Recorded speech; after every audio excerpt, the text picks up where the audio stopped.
Well, hello, folks. I know this was supposed to be a little earlier, but I had a guest, and we all know people come first. Anyway, I'm here with our very first project on video feed.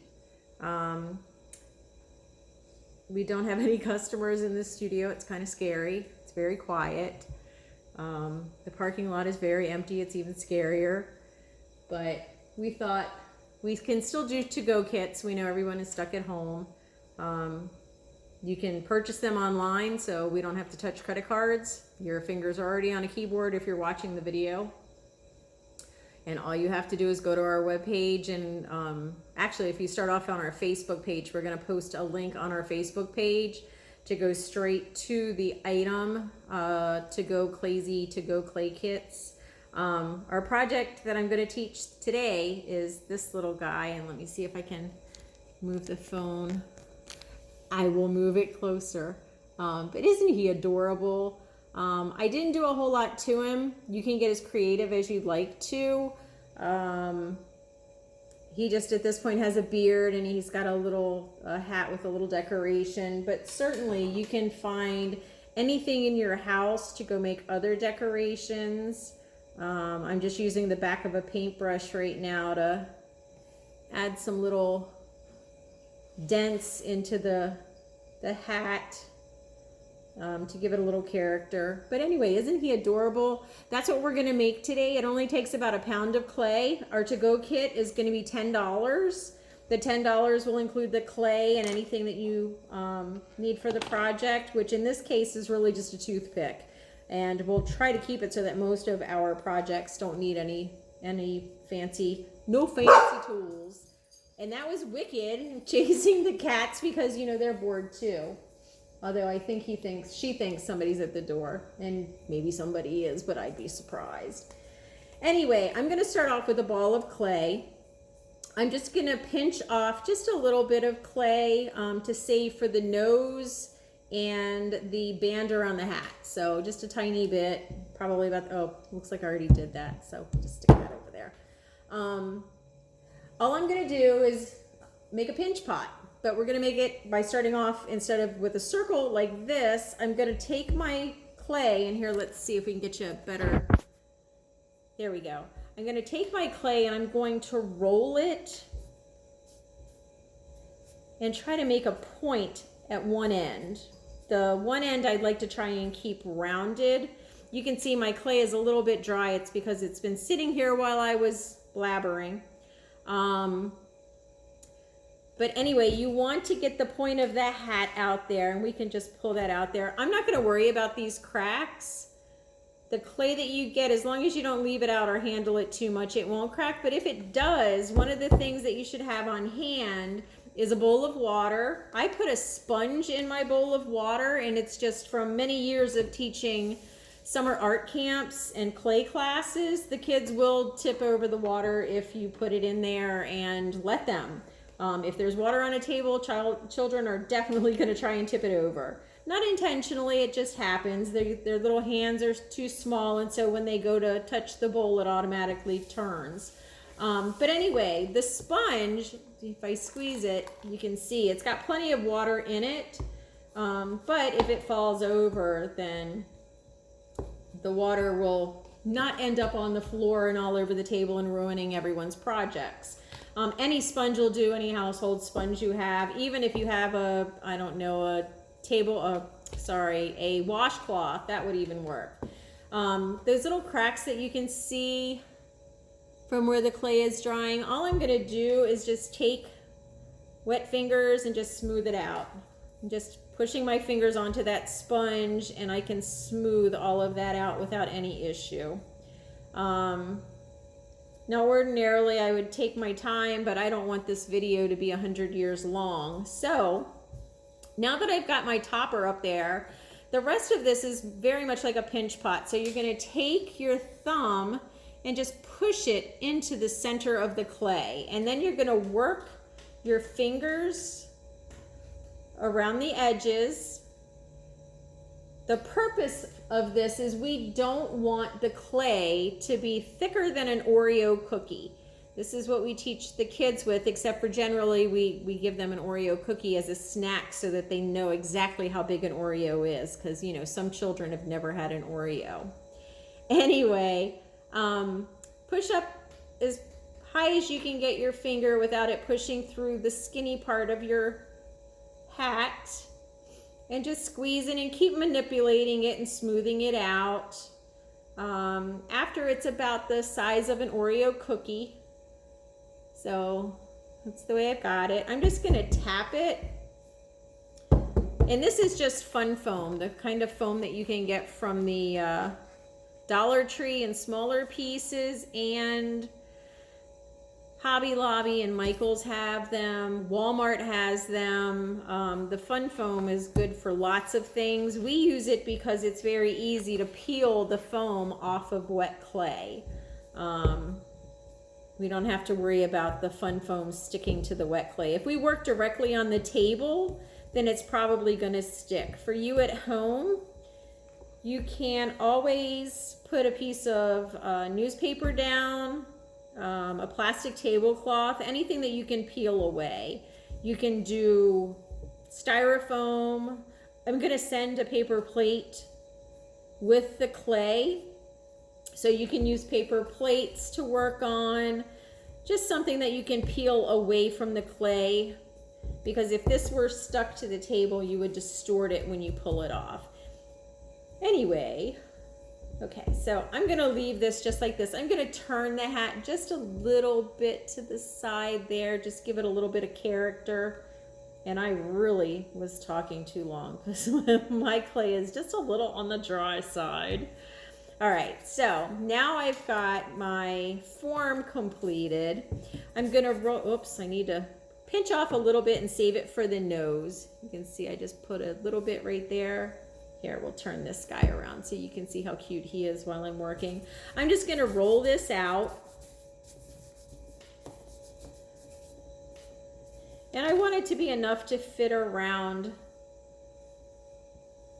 oops, the cone of the clay. This is gonna be the brim of the hat. So I've rolled it out. Now I'm just gonna use my fingers and kind of mush it down. I hope that's in frame. I'm gonna take my toothpick and I'm just gonna push a little design in there. I'm gonna go back and forth, give it some texture, give it some interest. I'm gonna turn it the other way and just push it down, give it a little cross. It just makes it a little interesting. Another thing that you could do with this, and if you don't want to do the push down, if you want to make it look like fur, you can roll out your band. I'm not going to make this one for his head. You can roll out the band, and if you take your toothpick and just keep putting a whole bunch of polka dots together, which kids love doing this part, you can make it look a bit like fur. So it could look like a Santa's hat. I know it's not Christmas, but still, fur hats are in, at least up north. But anyway, this takes some time to do that, but you can see, you just get, here, let's see if we can, there we go. So you can see it just gives it a little bit of dimension. You put some white glaze on that or some white paint on that, and it's gonna look like fur. Anyway, that's just another way that you can do it. Now, I'm gonna pull it around. It's a little bit long now that I've flattened it out. I want it about midway, so I'm gonna use my toothpick and I'm just gonna draw a circle about midway around, and I'm gonna scratch up that area a little bit. This is what the kids know as scratch and attach. We scratch up the wet clay. It needs to have some fingers to it so that it'll hold on to the piece we're attaching. I'm gonna flip over the other piece And I'm going to scratch the back of that up really good. And again, all you need is a toothpick to do this. It's very, very simple. Not a whole lot of tools are needed. And then I'm going to use my water and just wet the back of the band. And then I'm going to place it around my gnome's hat. And where it connects, I'm just going to rip that off. So I've ripped that piece off the back, and I'm just going to use my finger and kind of push it in a little. So anything that I've messed up in the process, I can just use some water in my finger. I've even been known to take my toothpick and kind of smooth things out, just using the side of the toothpick and then using my finger and some water. So we've got his hat completed. If you wanted to, again, you could use a button. If you have a decorative button, you could just press it onto the hat.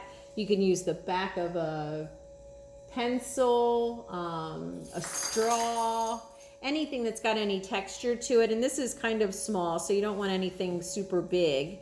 Now we're gonna do his beard. So I'm gonna draw with my toothpick a rounded area, taking up about, I don't know, 1/4 to 2/3 of the total circumference.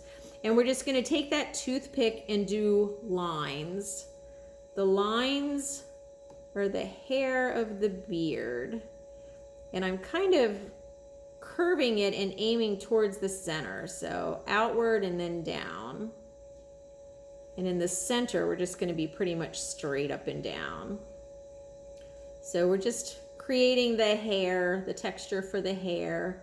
We're going right under the brim. Gnomes don't usually have their eyes showing. It's usually the hat right over to the nose. That's what makes them so doggone cute. All right, so we've got the beard in there. And again, you can decorate the shirt any way you want to. The back part area, this is where what I would consider the shirt. So we've got our little guy here. His little hat is tipped over.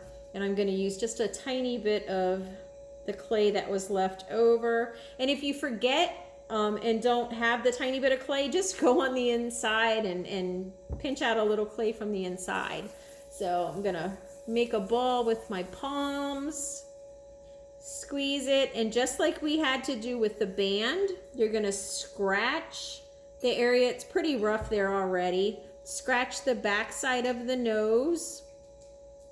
I'm just going to take the whole nose and just kind of poke it on the sponge, and then you're just going to wiggle it back and forth, and we've got an adorable gnome. Now let's see what we can do with him. I'm gonna put some stripes up his, I wanna make sure you can see.